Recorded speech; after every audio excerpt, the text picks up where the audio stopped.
See Weather Lab. Here's Eric's forecast.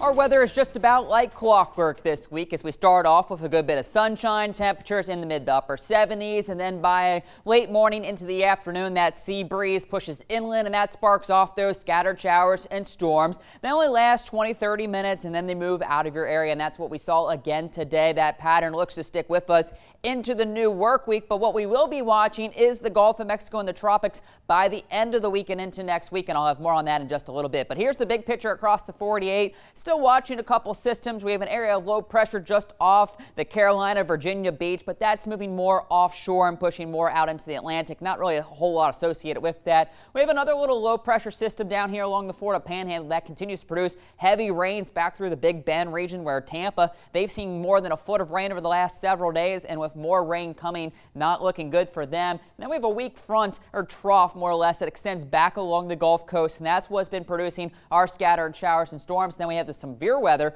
back through the Ohio Valley as a cool front is pushing through that region. But we'll take a closer look at home and show you what we had on the satellite and radar for our Sunday. Started off with those scattered passing showers through most of the late morning and into the afternoon. Still do have a couple back across northern portions of Acadiana now as we move into the evening, but most of us are drying out, and even some sunshine is returning across the area. But we'll zoom in and take a closer look at some of these showers and storms still ongoing back through St. Landry Parish, now just to the northeast of Opelousas.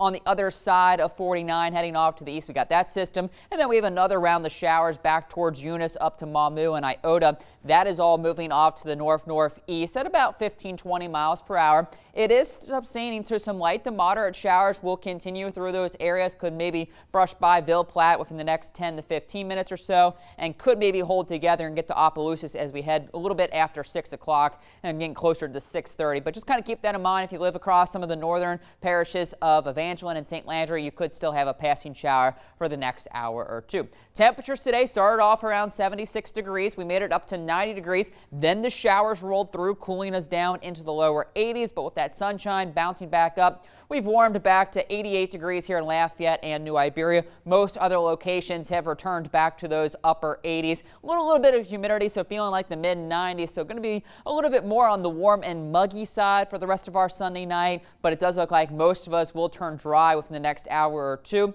Waking up tomorrow morning, most of us are dry, although this model does try to squeeze out a stray shower, but I think those will be more right along the Gulf Coast. So no issues for tomorrow morning's commute or heading back to school. By the afternoon, though, already at lunchtime, a good chance for scattered showers and storms. Those continue to work more inland as we push into the afternoon. So I will put it up at around 60-70% chance that just about everyone will see another passing shower at some point for our Monday, but then that activity should begin to fall apart as we push into the evening and lose that heating of the day.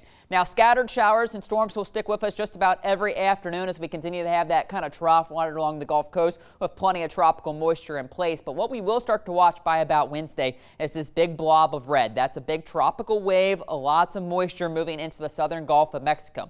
This wave will then begin to track up to the east Texas coast by about, now this is Friday afternoon, so this is still 4 or 5 days away, but not looking overly organized, but a big blob of moisture that'll then linger along the Louisiana coast by next weekend. So it does look like we'll have heavy showers and storms likely for both Saturday and Sunday next week. And this wave could stick with us even then into the following week, bringing with it the possibility for some very heavy rain in some locations. Here's a look at the latest European model showing some of those rainfall totals. So for the next week or so, only about 1 inch to 1.5 inches. So it's just going to be those daily, maybe quarter to a half inch rain showers this week. But by the weekend, you see that increased rain chances with them maybe getting up to 6-7 inches with the yellow. That's getting closer to 8 inches. Right now, it's Houma over to New Orleans, but we have to watch. That could maybe move closer back to our region, and that is enough to cause some flooding concerns. So that's something we'll be keeping an eye on with this system in the coming days, but right now, a lot will change. So we'll keep an eye on it. So showers dying out. Very nice sunsets again this evening with clearing skies, 76 for the overnight low. Same as what we've been dealing with. Mix of sun and clouds, 60% chance for those tropical showers, 89 for the high tomorrow. Similar story just about every day this week. Daily rain chances up around 50-60%. with temperatures upper 80s to lower 90s depending on just when that rain arrives. And then, as I mentioned, next weekend we will be keeping a close eye on the Gulf and that potential tropical wave. Right now, not looking at anything serious, but the possibility for heavy rain is there.